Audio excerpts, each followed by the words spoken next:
하나님 말씀 보도록 하겠습니다. 민수기 11장 13절과 14절입니다. 같이 봉독합니다. 이 모든 백성에게 줄 고기를 내가 어디서 얻으리까?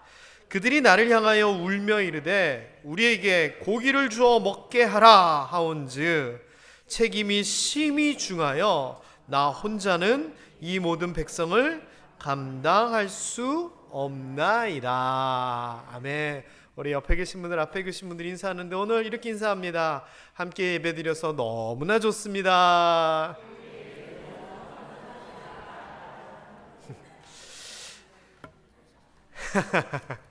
지난 주일날 우리가 특별 새벽기도 때 했던 그 말씀 시리즈를 떠나서 이제 소그룹이 2월달부터 시작됩니다 라고 하면서 혼자서는 안 됩니다 라고 하는 말씀을 가지고 말씀을 우리가 전했습니다.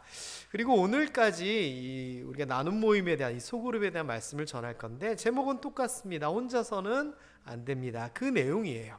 지난주 말씀 무려 7일이나 지났기 때문에 기억이 안 나시죠? 우리 다 같이 한번 지난주 본문 한번 읽어볼까요? 한 사람이면 패하겠거니와 두 사람이면 맞설 수 있나니 세 겹 줄은 쉽게 끊어지지 아니하느니라. 아멘. 성경을 봤더니 신앙생활 혼자 하는 게 아니더라. 살아가는 게 혼자 살아가는 게 아니더라. 인간이라고 하는 그 말 자체가 같이 더불어 사는 거고, 성경을 보니까 혼자서는 안 되지만 둘 셋이면은 버티고 이기더라 하는 얘기를 제 이야기가 아니라 성경의 여러 가지 이야기들을 통해서 하나님께서도 혼자 신앙생활하면서 사는 게 아니라 같이 어울려서 신앙생활하는 걸 원하시는구나 라고 하는 것을 우리가 한번 확인을 해봤습니다. 그러면서 우리가 다 같이 예배드리는 이 공동체, 큰 공동체도 참 좋은 공동체지만 적은 인원이서 깊이 서로를 알아갈 수 있는 소그룹, 나눔 모임이 중요합니다. 이 나눔 모임을 통하여 우리가 함께 성장할 수 있고 성숙할 수 있습니다. 이렇게 말씀을 전했습니다. 오늘도 이와 관련된 내용을 좀 해보려고 하는데, 오늘은 특별히 모세가 관련된 여러 가지 이야기들을 좀 살펴보려고 합니다. 우리가 잘 알고 있잖아요, 모세. 사실 모세 가지고 설교하라면 할 게 없을 정도로 굉장히 많이 했었습니다. 저도 그렇고. 하지만 오늘은 좀 특별한 얘기를 하려고 해요. 일단 모세가 아주 어려운 상황에 처해 있었는데 그 일단 삶을 한번 간단하게 살펴보면, 이스라엘 민족으로 태어났지만 그 당시 애굽의 노예로 있던 이스라엘 민족들이 사람이 많고 강성해지니까 애굽의 바로 왕이 야 쟤네 너무 많아진다, 남자애들 태어나면 다 죽여, 이렇게 명령을 내립니다. 그래서 태어나자마자 죽을 위기에 처해 있는데 그 어머니가 아이를 나일강, 강가에다 띄워보내면서 우연찮게 강가에 나온 이 바로왕의 공주가 모세를 보고 입양을 하게 됩니다. 이른바. 그래서 왕궁에서 40년 동안 왕자로서 아주 복된 삶을 살게 되죠. 그러다가 자기 동족을 돕겠다 하다가 살인을 저지르게 되고 도망가서 광야에서 광야 생활, 말 그대로 저 높은 곳에 있다가 저 밑으로 뚝 떨어진 삶을 40년 동안 살게 됩니다. 그러다가 하나님께서 이제 모세를 부르셔서 야 모세야, 내가 너를 바로왕에게 보낼 테니 네 민족을 구해내자, 가나안 땅으로 보내자 라고 하나님의 사명을 받게 됩니다. 물론 내가 못해요, 당신은 누구십니까, 등등등의 여러 가지가 이야기가 있었지만 결국 하나님의 부르심에 순종하게 되고, 그것을 통하여 바로왕 앞에 가서 담대히 선포하고 10가지 재앙, 그리고 나중에 홍해 사건을 통하여 그 민족들 200만 명이나 되는 그 사람들을 구해내게 됩니다. 그리고서는 이제 홍해를 건너고 와서 가나안 땅으로 가야 되는데, 아니 이렇게 가면 지름길인데 하나님께서 저 밑으로 가라 그러십니다. 그러다가 모세가 처음 하나님을 만났던 그 시내산에서, 호렙산이라고도 하죠, 하나님께서 이스라엘 백성들에게 율법을 주십니다. 십계명과 함께 여러 가지 이야기들을 하시죠. 또 여기에서 이스라엘 백성들은 기다리다가 야 모세 죽은 거 아니야, 다시 돌아가자, 하나님 어딨어, 우리 금송아지 만들어서 그렇게 섬기자, 등등등의 여러 사건을 겪지요. 그러면서 어쨌거나 모세가 다시 돌아오게 되고 벌받을 사람 벌받고 다시 정신 차려 하면서 이스라엘 민족을 추슬러서 드디어 가나안 땅으로 출발을 제대로 하게 됩니다. 그래서 구름 기둥 불 기둥이 이끄는 대로 광야를 이렇게 다니게 되는데 문제가 생긴 겁니다. 그게 뭐냐? 이스라엘 백성들이 가나안 땅으로 가려고 나왔는데 식량들을 나름대로 가지고 왔을 거 아니에요. 그런데 뭐 시내 산으로 가고 뭐 이러다 보니 식량이 다 떨어졌네요. 그래서 이스라엘 백성들이 모세한테 얘기합니다. 야, 먹을 것이 없다. 어떡하냐? 굶어 죽겠다. 그랬더니 여러분이 아시는 것처럼 하나님께서 뭘 주시죠? 만나를 주십니다. 만나. 그게 출애굽기 16장 31절인데 그래서 이 만나를 통하여 배고픔의 문제가 해결됩니다. 참 여러분, 이 만나 지금은 우리가 알 수가 없는데 설명이 이제 뭐라고 나오냐면은 그 맛이 꿀 섞은 과자 같았다라고 얘기해요. 그러면 대충 무슨 맛일까요? 꿀 섞은 과자. 저랑 생각이 비슷하네요. 그래, 저도 그래요. 꿀까베기 비슷한 것 같고 약과 같기도 해요. 약과. 하여튼 먹기 너무 좋은 거죠. 생긴 건 어떻게 생겼다고요? 가시같이 생겼다 그러는데 우리 민수기 이런 데 보면은 뭐라고 또 얘기하냐면은 진주같이 생겼다 그래요. 가시가 뭘까 제가 알아봤더니 가시 뭐냐면은 여러분들도 아는 거예요. 뭔지 아세요 혹시? 갓 아시는 분? 예? 쑥갓? 아니야. 갓은요 베트남 쌀국수 먹을 때 냄새 희한하게 나는 고수풀, 그걸 얘기하는 거예요. 고수풀. 그래서 제가 그 이야기를 했더니 홍강 목사님이 그걸 키워봤대요. 고수풀을. 그러면서 검색을 해서 보여주는데 아주 조그만데 동글동글하게 돼 있는 게 가시예요. 영어로는 코리안더라고 하는데 그 냄새 기가 막혀요. 좋은 쪽에 안 좋은 쪽으로. 제가 그 고수풀을 이제 쌀국수 먹는다 처음 딱 먹는데 먹는 순간 뭐가 떠오르냐? 옛날에 우리 어머니가 바르시던 아모레 화장품 냄새가 나더라고요. 자, 어쨌거나 그 모양이 조그만데 동글동글해요. 그래서 진주 같다라고 하는 표현을 써요. 자, 하여튼 하나님께서 이 만나를 통하여 그 배고픔의 문제를 해결해 주셨어요. 그런데 하나를 주면 둘을 달라 그러고 둘을 주면 셋을 달라 그러고 이 사람들이 이 맛있는 만나를 먹다가 아주 그냥 다른 걸 요구하기 시작했어요. 그게 뭐냐? 아까 본문에 살짝 나오는데 고기를 달라는 겁니다. 고기. 자, 이게 또 이유가 있어요. 여기에 보면은 그들 중에 섞여 사는 다른 인종들이다라고 하는 표현이 나와요. 이게 무슨 말이냐면은 이스라엘 백성들이 애굽에서 한 400년 넘게 고센 지역에서 살았거든요. 집단 거주 지역이에요. 그래서 고센 지역은 나중에 뭐 흑암이 오고 뭐 우박이 떨어지고 그래도 이 이스라엘 백성들이 사는 지역은 해를 받지 않았거든요. 자, 그런데 여기에 오랫동안 살다 보니 이스라엘 민족 말고 다른 조그만 민족들도 와서 같이 살게 됐어요. 그런데 살다 보니 애굽과 바로왕과 대결이 있는데 세상에 이스라엘 민족들은 해를 안 받네요. 그리고 노예에서 풀려나 고향으로 보내주는데 그 고향은 젖과 꿀이 흐르는 엄청 좋은 데라는 겁니다. 그러니 거기서 고센 땅에서 같이 살던 유대인은 아닌데 다른 섞여 살던 사람들, 성경에 보면 잡족이라고 하는 표현을 쓰기도 해요. 이 사람들이 어울려서 같이 출애굽을 하게 됩니다. 근데 이 사람들은 하나님을 믿던 사람들은 아니에요. 자, 그 중에 여러분이 아는 아주 대표적인 사람이 있는데 누구냐? 갈렙. 여호수아와 갈렙이라고 할 때 이 갈렙도 사실은 유다 민족 아브라함의 후손은 아닌 이 잡족에 속해 있는 사람이에요. 근데 나중에 이른바 귀화를 하게 되는 거죠. 근데 이 사람들이 하나님에 대한 믿음도 없고 그러니까 불평불만을 하기 시작을 한 거예요. 그래서 뭐라고 하냐? 야, 하나님도 좋고 다 좋은데 우리가 언제까지 만나만 먹냐? 고기 먹고 싶다. 불평을 하는 거예요. 근데 이게요, 이 불평이라고 하는 게 전염이 되거든요. 이스라엘 민족들이 이것을 듣고 맞아 고기 하면서 고기 먹고 싶다 하면서 막 울면서 누가 우리에게 고기를 줘서 먹게 하냐?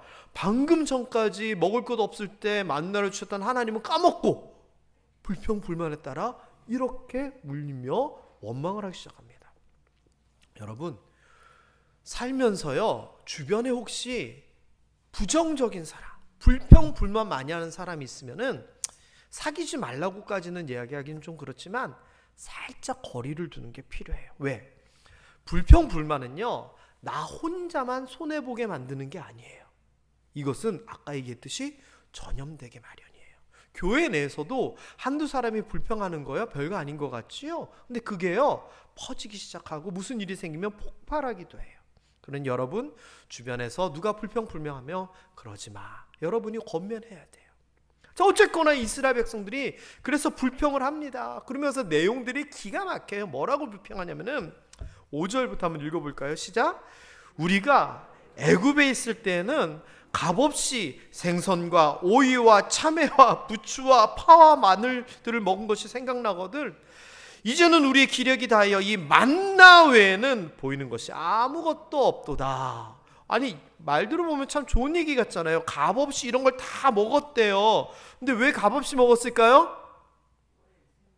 노예잖아요. 자기 게 어디 있어요. 주인이 주는 대로 먹는 거잖아요. 얼마나 자주 먹었는지. 사실 노예들이 무슨 자주 먹겠어요. 주인이 주는 대로 먹는 거죠. 1년에 몇 번 먹었을 수도 있어요. 그런데 이게 좋다는 겁니다. 그러면서 말도 안 되게, 야, 예전에 그거 좋았는데, 또 뭐라 그러는 줄 알아요? 다른 성경 보면, 아유, 주인이 고기 구워 먹을, 주인의 고기를 구울 때 그 떨어지는 것도 주워 먹고 좋았는데, 이런 이야기도 있어요. 그러니 이거 하나님 입장에서는 굉장히 화가 나는 거예요. 그래서 11장 10절에 보면은 백성들이 자기네 장막문에서 우는 것을 모세가 듣고 하나님이 진노하셨다, 심히 크게 진노하셨다 그래요. 자, 예를 들면 이런 거예요. 친구가 있어요. 돈 빌려달라 그러면 돈 빌려주고, 아프다 그러면 뭐 챙겨주고, 배고프다 그러면 밥 사주고, 열심을 내서 친구를 사랑하고 막 위해줬어요. 그런데 하루는 아침에 전화가 와서 하는 얘기가, 친구야, 네가 그럴 수 있냐 그러는 거예요. 왜? 그랬더니 내가 어제 저녁에 얼마나 머리가 아팠는데, 내가 이렇게 힘들었는데 너 나한테 아는 척도 안 하고 이럴 수가 있냐 그러는 거예요. 그래서 얘기를 하는 거예요. 아니, 네가 머리 아픈 걸 어떻게 알아? 아프다 했으면 내가 당장 달려갔지. 그랬더니 그 친구 하는 말이, 어쨌거나 나는 너무 서운해, 너랑 이제 친구 안 해, 이러는 거예요. 그럼 어떻게 해야 돼요? 말도 안 되는 얘기잖아요. 그렇게 잘해줬는데 말도 안 되는 이유를 가지고 나한테 원망하면 그건 진짜 친구하지 말아야죠. 이스라엘 백성 그런 거예요. 400년 넘게 노예 생활했는데 하나님이 구출해줘, 바로왕이 안 보내주니까 10가지 재앙을 통해서 보내줘. 그런데도 쫓아와서 죽이려고 그러니까 홍해를 통해서 다 그걸 해줘. 어디로 가야 될지 모르니까 다 인도해 주시는데 밤에는 추울까봐 불기둥, 낮에는 더울까봐 구름기둥으로 다 이끌어 주셔. 먹을 것 없다 그러니까 수고하지 아니하여도 되는 만나를 통해서 먹을 것까지 해결해 줘. 그런데 이제서야 하는 얘기가 고기 먹고 싶다. 자, 그러면서 하나님을 원망한다는 게 말이 안 되잖아요. 저라도 진짜 화나겠어요. 그래서 하나님이 화가 엄청 나셨어요. 자, 그런데 문제는요, 모세예요. 모세. 왜? 모세가 중간에 낀 거예요. 백성들은 모세한테 뭐라고 그러고, 하나님도 화가 나서 막 그러고, 모세가 어찌해야 될지를 모르는 거예요. 그래서 그 문제를 자기가 해결하면 되는데 해결할 방도도 없어요. 그래서 뭐라고 하소연을 하느냐, 모세가 여호와께 여쭤오되 어찌해서 주께서 나 종을 괴롭게 합니까? 왜 나를 가만두시지 이 백성들을 내게 맡기셨습니까? 그 짐을 지게 하셨습니까? 이 백성들, 뭐 내가 배워가지고 내가 낳은 자식도 아닌데, 내가 그런 아버지도 아닌데 왜 내가 그들을 품고 가나안 땅으로 가야 됩니까? 이 사람들이 고기 달라 그러는데 고기 내가 어디서 얻습니까? 나 너무 책임이 중하고 나 혼자 감당 못합니다. 하나님 앞에 하소연을 합니다. 게다가 이 정도에서만 그친 게 아닙니다. 왜? 하나님이라도 모세가 그럴 때, 야, 괜찮아, 내가 도와줄게, 이렇게 하면 되는데 하나님까지도 막 화를 내시니까 모세 입장에서는 더 이상 빠져나갈 궁지가 없는 거예요. 그래서 뭐라고까지 얘기하느냐, 11장 15절 한번 읽어볼까요? 주께서 내게 이같이 행하실진데 구하옵나니 내게 은혜를 베푸사 즉시 나를 죽여 내가 고난당함을 내가 보지 않게 하옵소서. 하나님, 안 되겠어요. 하나님 은혜 베풀어 주세요. 무슨 은혜? 죽여주세요 나 좀. 이거 뭐 같은 표현이냐면요, 요나서 예전에 제가 설교할 때 요나가 하나님께서 그 니느웨 백성들에 대한 그 심정을 알게 하시기 위해 떼약볕 가운데 덩굴이 나게 하고 그 그늘 가운데서 편히 있다가 덩굴을 말라 죽게 하는 얘기 나오잖아요. 그때 요나가 그 조그만 더위도 참지 못하면서 하나님 차라리 나를 죽여요 했던 그런 것과 비슷해요. 모세가 나를 죽여달라고, 그게 하나님의 은혜라고, 지금 죽게 해달라고, 나 이걸 도저히 못 보겠다고, 이게 그 표현이에요. 내가 이 고난당을 보지 않게 하여 주옵소서. 여러분 심정이 이해가 되세요? 이러지도 못하고 저러지도 못하고 이거 어떻게 해야 돼요 도대체? 여러분 부부가 부부싸움을 했어요. 그래가지고 부부싸움을 하다가 아들내미를 앉혀놓고 하소연을 하는 거예요. 야, 니네 엄마가 세상에 이렇게 하는데 너무 심하지 않냐? 예, 아버지. 근데 엄마는 또 아들을 앉혀놓고 또 얘기하는 거예요. 니네 아빠가 이렇게 하는데 그 너무하지 않냐? 예, 그래요. 그래가지고 이제 셋이서 모여가지고 이 문제 누가 잘잘못을 했는지 따지기를 하다가 아들에게 이제 물어보는 거예요. 야, 아들아, 내가 저번에 얘기했지? 누가 잘못했어? 아빠가 잘못했어? 아니, 내가 저번에 얘기했잖아. 엄마가 잘못했어? 그러면 아들은 누구 잘못했다 그래야 돼요? 누구 잘못했다 그래야 돼요? 이럴 거예요. 차라리 저를 치소서. 그게 낫지. 거기서 편들다가 나중에 무슨 후환이 생겨요. 딱 그런 상황이에요 모세가. 오죽했으면 내가 이 꼴 못 보겠다고 죽여달라까지 얘기해요. 그런데요, 이 모세라고 하는 사람이 어떤 사람입니까? 애굽 왕가에서 40년 동안 교육받은 최고의 지식, 최고의 엘리트 교육을 받은 사람이잖아요. 게다가 나이 80의 연륜에다가 방금 직전까지 바로왕과 싸워서 홍해를 가른 사람이에요. 그리고 지금은 이스라엘 민족의 지도자예요. 게다가 나중에 이제 여러 가지 평가에 따르면은 신구약을 통틀어서 가장 위대한 인물 중에 한 사람, 구약에서 최고의 큰 사람으로 평가받는 이 모세인데, 이러한 사람조차도 어떻게 해야 될지 모르겠다는 거예요. 감당하지 못하겠다는 거예요. 짐을 내가 지기지 못하고 그 책임의 무거움 때문에 차라리 나를 죽여달라는 거예요. 자, 이때 하나님이 해결책을 그에게 주세요. 하나님의 해결책이 뭐였을까요? 여러분 아시죠? 어떻게 돼요? 그 다음에 고기를 주시죠? 어떤 고기?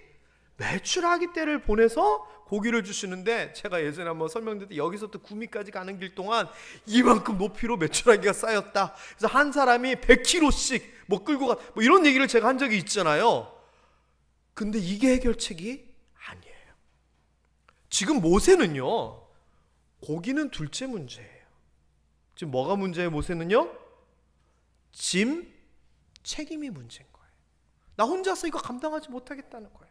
고기는 고기죠. 근데 그 고기로 말미암아서 지금 무슨 압박감을 받고 있느냐? 내가 이 민족 200만 명을 어떻게 다스리고 어떻게 이끌고 어떻게 해결할 것인가에 대한 무거운 책임감과 중압감이 그를 짓누르고 있는 거예요.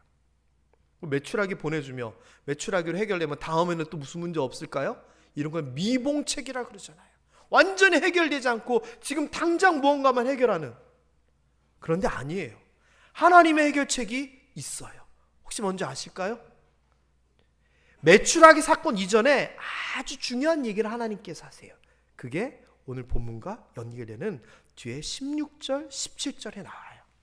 좀 길지만 한번 읽어봅니다. 여호와께서 모세에게 이르시되 이스라엘 노인 중에 내가 알기로 백성의 장로와 지도자가 될 만한 자 70명을 모아 내게 데리고 와 회막에 이르러 거기서 너와 함께 서게 하라. 내가 강림하여 거기서 너와 말하고 내게 임한 영을 그들에게도 임하게 하리니 그들이 너와 함께 백성의 짐을 담당하고 너 혼자 담당하지 아니하리라. 네, 하나님께서 뭐라고 얘기하시냐면 이게요, 메추라기 이전에 중간에 나오는 얘기예요. 너 혼자 못하겠다고? 짐이 무겁다고? 그래, 그러면 너의 일을 같이 해줄, 네 짐을 덜어줄, 너를 도와줄 사람을 내가 세워주겠다라고 하는 거예요. 이거는요, 단순하게 모세가 사실 그 전에 행정적인 어떤 일들을 좀 해요. 하루 종일 재판을 하니까 너무 힘들어가지고 밤새도록 하니까 그 장인 이드로가 이렇게 얘기해요. 아, 그러지 말고 백부장 천부장 이렇게 세워가지고 맡기고 중요한 것만 하라고. 그래서 모세가 행정 조직을 사실은 만들어요. 백부장 천부장 이런 거. 그런데 그거는 모세가 사람의 조언을 듣고 이렇게 한 거고, 지금은 뭐냐면은 하나님께서 70명의 사람을 세우는데 이 사람은 내가 너와 함께 하면서 너에게 성령을 주어 하나님의 일을 한 것처럼 그 70명에게도 내게 임한 영을 더하여 줘서 이 일을 감당하게 하겠다. 하나님께서 70명에게 은혜와 능력을 줘서 너를 돕게 하겠다는 하나님의 도우심이 있는 사람들을 세워주시겠다는 거예요. 아, 여러분, 이거 우리가 기도해야 돼요. 이렇게 기도해야 돼. 하나님, 내가 살아가는데 이렇게 저렇게 힘듭니다. 이렇게 기도하고 이렇게 살아가고 하는데 하나님이 보내주시는 사람을 통하여 나를 돕게 하여 주시옵소서. 기도해야 됩니다. 그리고 조금 욕심을 가진다면 하나님, 모세에게 70명 보내줬듯이 나에게도 나를 도와주는 사람 70명 보내주시옵소서. 사실요, 한 사람만 보내줘도, 하나님의 사람 한 사람만 보내줘도 문제가 해결돼요. 엘리야 시대 때, 엘리사 시대 때 굶어 죽게 되고 뭐 문제 생겼을 때 하나님의 사람이라는 엘리야, 엘리사 한 명이었는데 그 한 명이 사르밧 과부를 돕고 기름이 떨어진 여인의 집에 기름이 넘치게 하고, 하나님의 사람 한 명만으로도 도움을 얻을 수 있는데 모세에게는 그런 사람 몇 명? 70명을 붙여주시는 거예요. 그들의 능력이 아니라 하나님의 영이 임하여 하나님께서 쓰시는 사람 70명을 붙여준다는 거, 이거 얼마나 대단한 일입니까? 게다가요, 지금의 문제는 뭐예요? 모세가 하나님 앞에 뭐라고 얘기했어요? 나 혼자 감당하지 못한다 그랬잖아요. 혼자 감당하지 못할 일 함께 담당할 수 있도록 하나님께서 붙여주시는 거예요. 이게 메추리 고기 사건의 가장 중요한 포인트예요. 모세의 삶을 보면은요, 항상 옆에서 돕는 사람이 있었어요. 제일 먼저 도왔던 게 누구냐? 그 누이 미리암이에요. 모세가요, 이제 이거 좀 그 고고학적으로 여러 가지 것들 뭐 자료들을 좀 찾아보면은 모세가 왜 강가를 떠내려가는 그 상황에서 공주가 모세를 데려다가 왕자까지 시켰을까, 이런 내용들이 있는데 좀 정리를 하면 이래요. 나일강은요, 어머니의 강이에요. 나일강이 한번 범람을 할 때마다 그 땅들이, 메말랐던 땅이 물기가 촉촉해지고 영양분이 되고, 그래서 우기 때 나일강이 이렇게 넘쳐가지고 주변을 적시면 그걸로 그 주변이 농사가 잘 돼요. 그래서 어머니가 아이들에게 젖 주듯이 나일강은 젖을 주는 어머니의 강이에요. 그리고 그 당시에 뭐 태양은 태양신, 나일은 뭐 강의 신 다 있었겠죠. 그러면 공주가 왜 왕궁에서 사람들한테 물기를 오라 그래서 목욕하면 되는데 왜 나일강에 가가지고 목욕을 했을까요? 바라는 게 있는 거예요. 종교적 의식이에요. 특별히 어머니의 강에 가가지고 공주가 왜 이런 종교적인 의식을 했을까? 그래서 많은 사람들은 이 공주가 아이가 없어가지고 어머니의 강 같은 나일의 강에 가가지고 구했을 것이다, 이렇게 얘기하기도 해요. 저는 그게 좀 그런 것 같아요. 자, 그렇다면은 그 공주의 입장에서는 자녀가 없은 상황에서 나일강에 가가지고 나일강 신한테 어머니 신이시여, 강의 신이시여, 나도 나에게도 예쁜 뭐 이렇게 하고 막 목욕을 하고 그러는데 위에서 뭔가 동동동동동동동 떠오는 거예요. 봤더니 응애 하면서 아이가 있어요. 그러면 그 애굽의 공주는 무슨 생각을 했을까요? 이 아이는 누가 준? 나일강이 나에게 선물한, 신이 나에게 선물한 아들인 거예요. 그래서 근본도 모르는 아이를 데려다가 왕자로 저는 키웠다 생각을 해요. 자, 그러면 그 아이를 데리고 가려는데 누가 등장하느냐? 이 미리암, 누이가 등장을 해요. 그 누이가 막 달려가서 바로의 딸에게 얘기합니다. 아기가 신이 주셨네요. 그런데 젖을 먹여야 되는데 어머머머, 마침 우리 동네에 젖 잘 나오는 유모가 있다고 하면서 자기 엄마를 소개를 해줘요. 그래서 그 모세가 어느 정도 젖들 때까지 그 어미가 품으면서 자라게 돼요. 그의 인생에 있어서 첫 도움은 바로 누이 미리암이었어요. 그리고 나중에 하나님께서 그를 부르셔서 바로왕 앞에 가려고 그랬더니 모세가 가기 싫잖아요. 무섭잖아요. 부담되잖아요. 그래서 하나님 앞에 이렇게 얘기해요. 하나님, 근데 제가 말을 더 듣거든요. 그랬더니 하나님께서 뭐 기적을 뭐 보여주고 뭐 이렇게 하는 그 하나님께서 화가 난 거예요. 그래서 노하여 이르시되, 야, 니네 형 있잖아 하면서 아론을 이야기해요. 자, 그런데요, 아까 70명의 사람들을 세울 때 그냥 세운 게 아니라 내가 너에게 성령을 보낸 것처럼 그들 70명에도 영을 보내어, 이 표현을 썼잖아요. 아론에게도 똑같은 표현이 나와요. 뭐라고 얘기하냐면은, 너는 그에게 말하고 그의 입에 할 말을 주라. 내가 내 입과 그의 입에 함께 있어서 너에게 행할 일을 가르치리라. 그래서 하나님께서 모세를 위하여 아론에게도 함께 하사 모세를 돕게 해요. 여기서 그치는 게 아니에요. 나중에 모세가 출애굽을 할 때 그 옆에서 사사건건 큰일 작은 일을 돕던 사람이 있어요. 그게 누구냐? 우리가 잘 아는 모세의 후계자인 여호수아예요. 여호수아가 어느 정도 모세를 도왔느냐? 여기서 보면 수종자라고 하는 표현이 나와요. 옆에서 심부름하는 이런 사람 아니에요. 출애굽기 33장에 보면은 이스라엘 백성들이 이제 다니면은 천막을 치잖아요. 그래서 천막을 칠 때 회막, 하나님의 회막이 있으면은 사방으로 이렇게 천막을 막 쳐요. 그러면 모세가 여기에서 하나님과 함께 하는데 뭘 하느냐? 사람이 자기 친구와 이야기함 같이 여호와께서 모세와 대면하여 말씀하시면서 거기서 교제를 한 하나님이 계시는 곳이 돼요. 그리고 이 회막에는 구름 기둥이 쫙 서 있어서 사람들이 그것을 보면서 하나님을 찬양하고 경배하고 그래요. 근데 모세가 항상 회막에만 있느냐? 그렇지 않고 일이 있으면은 이 진중으로 가서 일을 보게 되는 거예요. 자, 그러면 하나님의 회막을 누가 지키느냐? 바로 여호수아는 회막을 떠나지 아니하니라. 모세를 대신하여 회막을 지키는 일을 여호수아가 감당을 해요. 이 여호수아는요, 나중에 시내산에 율법을 받으러 올라갈 때 장로들, 아까 얘기했던 그 장로들 있잖아요. 그런 사람들은 산 중턱까지 같이 가지만 여호수아는 더 올라가요. 같이 가요. 그래서 항상 모세를 떠나지 아니해요. 그리고 모세가 전쟁터에서 앞장서서 싸워야 되는데 모세는 나이가 많잖아요. 그래서 모세 뭐 했어요? 아말렉과의 전쟁에서 하나님 앞에 기도했잖아요. 손들어. 그럼 모세를 대신해서 누가 싸웠을까요? 여호수아가 싸운 거예요. 그래서 모세를 대신해서 모세의 손과 발이 되어 돕는 사람 여호수아가 그에게 항상 있었어요.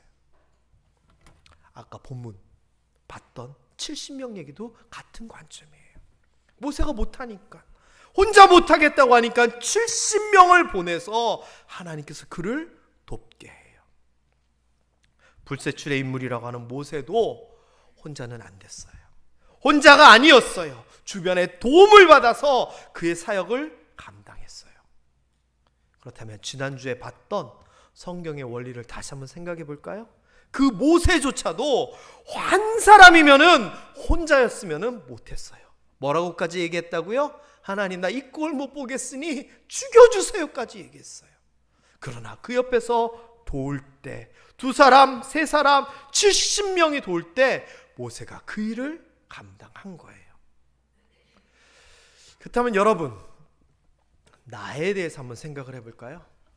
내가 힘들고 어려울 때 또는 기쁘고 행복할 때 나와 함께 이런 삶을 나눠주고 나를 도울 수 있는 내 삶에 있어서, 내 믿음에 있어서 동지들은 과연 얼마나 있나요?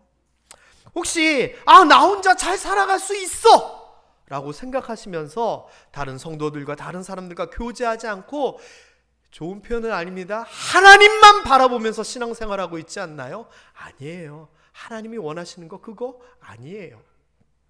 모세도 그렇게 못했어요. 모세뿐만 아니라요, 게다가 예수님도 그러셨어요. 십자가의 고통을 앞에 두고 그 길을 걸어가기 직전에 하나님 앞에 나가서 기도하잖아요. 아버지요, 가능하시면 이 잔을 내게서 옮겨 주시옵소서. 그러나 나의 원대로 마옵시고 아버지의 뜻대로 하옵소서 기도하시잖아요. 그런데 이거 혼자 기도한 줄 아세요? 아니에요. 세상에 하나님의 아들 예수님조차도 같이 기도할, 함께 기도할 사람이 있어서 제자들을 데리고 가요. 근데 그 제자들이 같이 기도 못하고 조니까 야 나랑 같이 한 시간도 같이 못 있냐? 예수님이 서운해하세요. 속상해하시고 예수님도요 함께 기도하고 함께 마음을 나눌 사람이 필요했어요. 하물며 우리는 어떻겠습니까? 그래서 모함교회 나눔 모임이 중요한 거예요. 우리 나눔 모임 소그룹은 삶을 나눠요. 어떻게 살았어? 아이고 그랬어. 어떻게 은혜 받았어? 이번 주 목사님 말씀 중에서 말이야 말씀을 나눠요. 그리고 내가 이번 기도 제목이 있는데 꼭 기도해줘. 기도를 나눠요. 그리고 차를 마시고 간식을 나누고 식사를 같이 하면서 식탁 공동체로서 나아가요. 이거 얼마나 귀한 공동체입니까? 혼자서는 안 됩니다. 신앙생활 이렇게 옆에서 함께하는 사람, 나누는 사람, 돕는 사람이 반드시 있어야 합니다. 여러분 한 사람도 빠지지 말고 이렇게 힘이 되고 도움이 되는 귀한 공동체에 속하시기를 주님의 이름으로 축원합니다. 혼자서는 절대 제대로 된 신앙생활 못합니다. 여러분이 지고 있는 짐, 책임 같이 나누고 같이 도와야 됩니다. 혹시 이런저런 이유 때문에 또 쑥스러워서 또 아는 사람이 없어서 나눔 모임 참석하기 힘드신 분 계신다면 교육자들에게 얘기해 주세요. 저희가 어떻게든지 방법을 찾아내겠습니까? 문제가 생길 수 있습니다. 모세처럼 힘들 수도 있습니다. 그러나 얘기했죠. 문제를 넘어서 형통하게 된다는 거. 이게 혼자 힘으로는 힘들지 모르겠지만 같이 하면 이 힘이 더 되고 어려움은 반으로 줄게 될 줄 믿습니다. 여러분 따라하십시다. 혼자서는 안 됩니다. 혼자서는 안 됩니다. 함께 신앙생활하면서 여러분 형통할 수 있게 되기를, 평온할 수 있게 되기를 주님의 이름으로 축원합니다. 옆 사람에게 눈에 조금만 힘주시고 너무 힘주시면 삐지니까 조금만 힘주시고 한 말씀 하시겠습니다. 뭐라고 건면하냐면은 혼자 신앙생활하는 거 아닙니다. 시작.